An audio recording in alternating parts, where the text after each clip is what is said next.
दार्शनिक George Orwell कहते हैं, किसी भी समाज को नष्ट करने का सबसे प्रभावी तरीका उनके इतिहास की अपनी समझ को नकारना और मिटा देना है। इतिहास विकृतीकरण एक ऐसा विषय है जिसकी चर्चा आपने अपने आसपास टेलीविजन, न्यूज़पेपर, घर, ऑफिस आदि में कभी न कभी जरूर सुनी होगी। इतिहास विकृतीकरण के लिए मुख्यतः दो तरीकों का इस्तेमाल किया जाता है।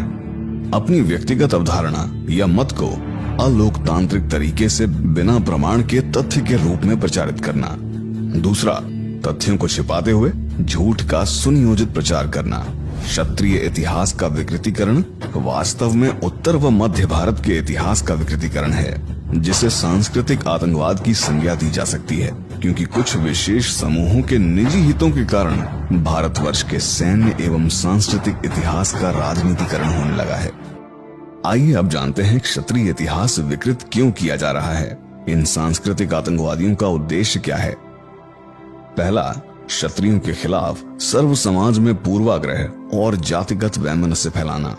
दूसरा, मनगढ़ंत अवधारणाएं लाकर न केवल क्षत्रियों को अपनी ही सामुदायिक पहचान से बेदखल करना, अपितु विभिन्न जातियों को क्षत्रियों के विरुद्ध लामबंद करना।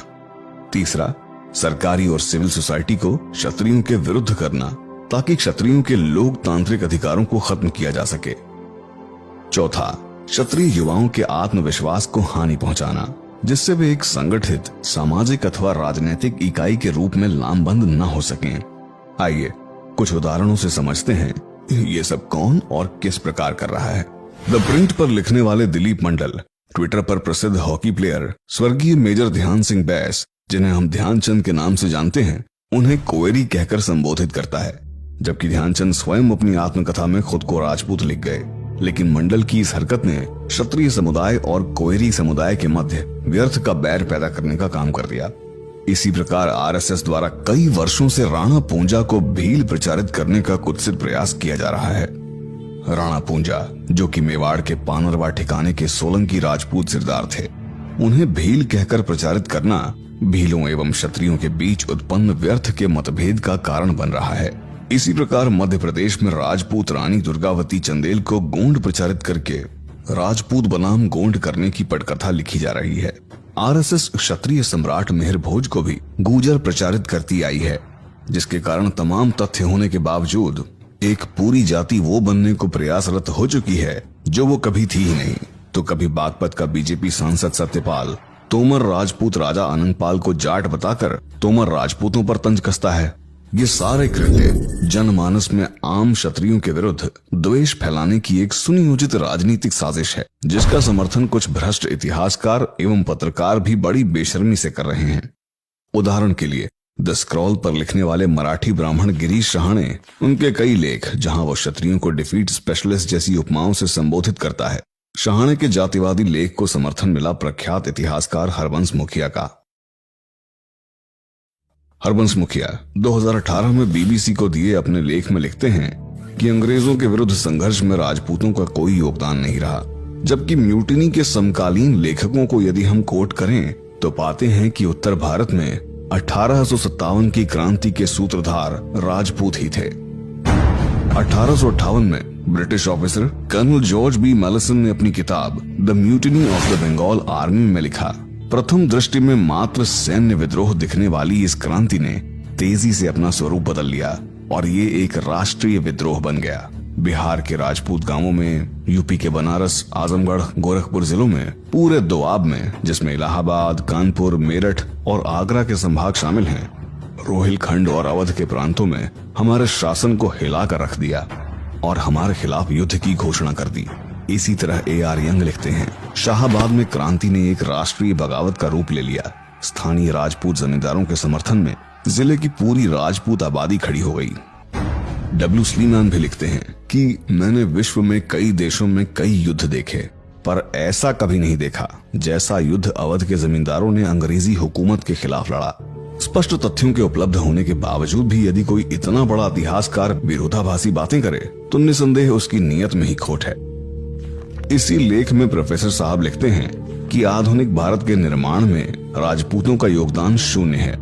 राजपूत राजाओं द्वारा बनवाए गए अस्पताल, रेल परिवहन, डैम, उच्च न्यायालय, सैन्य बल, भूदान में लाखों एकड़ जमीनें आदि जो आधुनिक भारत को उनसे विरासत में मिली। वीपी सिंह गहरवार द्वारा लागू ओबीसी आरक्षण जिससे हजारों जातियों को लाभ मिला। खेल, फौज, कृषि, शिक्षा, प्रशासन में आम क्षत्रियों का योगदान प्रोफेसर साहब के लिए एग्जिस्ट ही नहीं करता। अजीब विडंबना है। प्रोफेसर मुखिया राजपूतों के सांस्कृतिक, दार्शनिक, सैन्य योगदान को नकारते हुए लिखते हैं कि अगर हम इतिहास में राजपूतों की किसी तरह की भूमिका का मूल्यांकन करें तो मुगल शासन को स्थायी बनाने और फैलाने में राजपूतों की बड़ी भूमिका रही है। अकबर के जमाने से आखिर तक राजपूतों ने मुगलों के शासन को स्थिरता देने में अहम भूमिका अदा की। भाटियों द्वारा राजस्थान में स्थापित जैसलमेर से लेकर मोती सिंह कर्नाट द्वारा स्थापित मोतिहारी तक, जम्वाल राजपूतों के जम्मू से लेकर कलचुरी राजपूतों द्वारा स्थापित जबलपुर तक राजपूतों ने अनेकों कस्बे शहर बसाए। किंतु प्रोफेसर मुखिया इन्हें नहीं देख सकते। मुखिया जी को न खजुराहो, न चौसठ योगिनी, न बद्रीनाथ, न जंतर मंतर दिखाई देते हैं, न ही मुखिया जी को गोगादेव, रामापीर, नाथ संप्रदाय दिखता है, और न उन्हें यशोवर्मन परमार, मेहर भोज प्रतिहार, दुर्गावती चंदेल, दुल्ला भट्टी, बंदा बहादुर मिन्हस, जोरावर सिंह कहलूरिया, जनरल सगत सिंह दिखते हैं। यही लॉबी क्षत्रिय समाज को दूसरे समाजों से कमतर दिखाने के लिए हमारे अस्तित्व को कुछ राजाओं और मुगलों के वैवाहिक संबंधों और मनसबदारी तक सिमटकर नैरेटिव करती है, मगर ये नहीं बताती कि उस काल में ब्राह्मण, क्षत्रिय, अन्य अभिजात जातियां मुगल प्रशासन में क्या कर रही थीं। ये इस बात को भी छिपाते हैं कि औरंगजेब के शासन में सर्वाधिक मनसबदारियां वीर मराठों की थीं, न कि राजपूतों की। ये इस बात पर भी पर्दा डालते हैं कि जाट, गुर्जर, अहीर, चौधरी कबर कैसे बने। ये न केवल मराठों और डेक्कन सल्तनत के वैवाहिक संबंधों बल्कि जाटों और मुगलों के वैवाहिक संबंधों को भी छिपाते हैं। स्पष्टतः ये न केवल क्षत्रियों के योगदान को नकारते हैं बल्कि हमारे इतिहास को चेरी पिक करके हमारे समाज को सिंगल आउट कर सर्व समाज में हमारे विरुद्ध पूर्वाग्रह फैलाते हैं। इतिहासकारों की इस लॉबी के राजपूत महापुरुषों को लेकर अशोभनीय ट्वीट पढ़ें और सोचें कि क्या महाराजा रंजीत सिंह, शिवाजी, जीजाबाई, लचित बोरफुकान, महाराजा सूरजमल पर कोई इतिहासकार ऐसे आपत्तिजनक बयान दे सकता है। मूल्यांकन कीजिए, क्या ये आम क्षत्रियों को नीचा दिखाने एवं उनका मनोबल तोड़ने का सुनियोजित प्रयत्न नहीं है। आजकल यही वर्ग ये भी दुष्प्रचार करता है कि 12वीं सदी से पूर्व कोई राजपूत जाति नहीं थी और कुतर्क देता है कि राजपूत और क्षत्रिय भिन्न हैं। यही नहीं बल्कि ये राजपूतों को अन्य जातियों का मिश्रण होना भी प्रचारित करते हैं।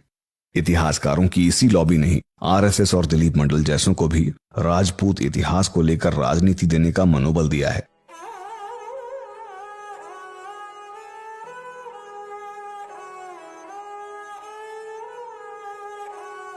इस लॉबी में हरबंस मुखिया के साथ अंबेडकर यूनिवर्सिटी की Tanuja Kothiyal, Indraprastha college of history की रुचिका शर्मा और मणिमुग्धा शर्मा जैसे लोग शामिल हैं।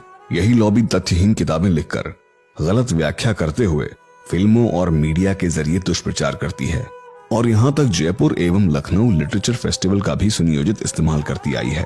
इनका मूल उद्देश्य न केवल क्षत्रिय समाज के प्रति सर्व समाज में घृणा पैदा करना है बल्कि अन्य कृषि समाजों को राजपूतीकरण के बहाने भड़काना भी है, ताकि धीरे धीरे न केवल इस लोकतंत्र में क्षत्रिय समुदाय को राजनीतिक और सामाजिक रूप से खत्म कर दिया जाए बल्कि उनके खिलाफ जातीय हिंसा और दंगे भड़काए जाएं। यदि अब भी आप अपने इतिहास एवं वर्तमान को क्षण क्षण विकृत होता देख मौन रहते हैं तो आपका भविष्य निश्चित तौर पर सुरक्षित नहीं है।